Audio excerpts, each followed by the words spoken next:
ही कुठली कुठली मापं ठेवल्यास एक मिनिट. सांग. जिने नवीन ब्लाऊज शिवायला आल्या त्यांना कळणार कसं काय काय आहेत, कुठली कुठली आहे ती? हे त्यांना चौकोनी गळा पाहिलाय, हा मग मी पेपरवर गोल गळा कटिंग केलाय हा असा. मग गोल गळा कटिंग नको आहे म्हणून मी आता इथं डायरेक्ट माप टाकले पीसवर, हा मेन फॅब्रिक वर.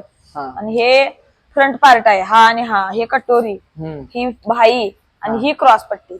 हा आता हे मार्किंग करून कटिंग करून घ्यायचं. हे कडून मार्किंग करायचं काय?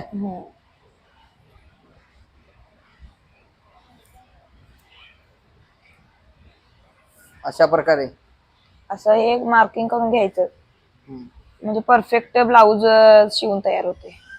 नाहीतर आपल्या अंदाजाने घेतलं की वाढीव कापड येते. वाढीव कापड येते ते काय होते त्यामुळे? त्यामुळं चुनी त्या कापडाचा घोळ तयार होतोय. हे असं असे आकार येते. हे असं मार्किंग, प्रॉपर मार्किंग झालं पाहिजे.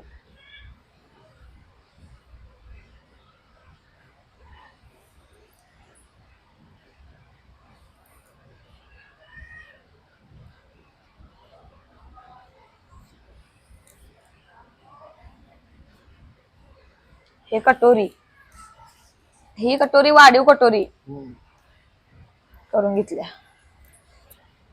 आता हे पहिला कट करून घ्यायचं, चौकोनी गळा.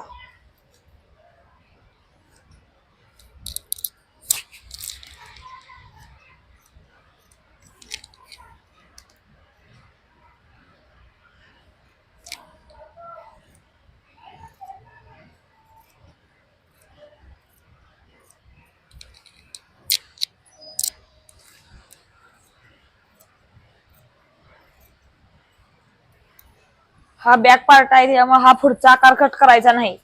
नाही. आणि हा चौकोन आकार, चौकोन.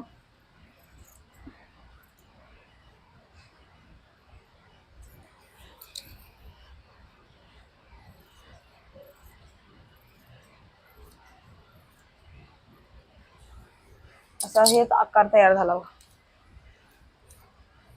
चौकोन. असा आकार तयार होते काय? आता हे फ्रंट पार्ट कट करून घेऊया.